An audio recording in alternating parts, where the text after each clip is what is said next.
Your 1 minute 30 seconds starts now.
Your time is up.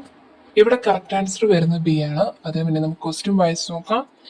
Nursing staff can remove a dressing if എപ്പോഴാണ് remove ചെയ്യാൻ പറ്റുന്നതാണ് question. B there is severe leakage from the wound. വൂണ്ടിൽ നിന്ന് severe leakage ഉണ്ടെങ്കിൽ. താഴെ ഞാൻ highlight ചെയ്തിരിക്കുന്നു നോക്കുക. The situations include when the dressing is no longer serving its purpose. ആ ഒരു സിറ്റുവേഷൻ, ദി സിറ്റുവേഷൻ എന്ന് പറഞ്ഞാൽ അവർ തൊട്ട് മുകളിൽ പറഞ്ഞിരിക്കുന്ന ഡ്രസ്സിങ് മാറ്റുന്ന കാര്യത്തെക്കുറിച്ചാണ്. വായിച്ചാൽ മനസ്സിലാവും. എപ്പോഴൊക്കെയാണ് is no longer serving its purpose, ആ പർപ്പസ് ചെയ്യാത്തപ്പോൾ, അതായത് that is dressing falling off, dressing പോകുമ്പോൾ excessive exudate soaking through the dress, അങ്ങനത്തെ സിറ്റുവേഷൻസ് ഒക്കെ വരുമ്പോഴാണ് നമുക്ക് റിമൂവ് ചെയ്യാനുള്ള പെർമിഷൻ ഉള്ളത്. Excessive exudate soaking from the dressing option വെച്ചിട്ടാണ് B. There is severe leakage from the wound. Same meaning ആണ്. Severe, excessive, exudate ആണ് ലീക്കേജ് ഉദ്ദേശിച്ചിരിക്കുന്നത്.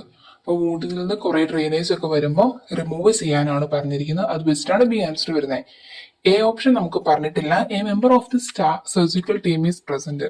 അവർ പ്രസന്റ് ആയിരിക്കുമ്പോൾ എന്ന് പറഞ്ഞിട്ടില്ല. C they believe that the wound has healed. അങ്ങനെ heal ചെയ്തപ്പോഴത്തെ കാര്യം പറഞ്ഞിട്ടില്ല. എപ്പോഴൊക്കെയാണ് ചേഞ്ച് ചെയ്യുന്നതെന്നാണ് അവർ പറഞ്ഞിരിക്കുന്നത്. അപ്പം അത് വായിച്ച് കറക്റ്റ് ആയിട്ട് മനസ്സിലാവും. ആദ്യമായിട്ട് കാണുന്നവർ സബ്സ്ക്രൈബ് ചെയ്യുക.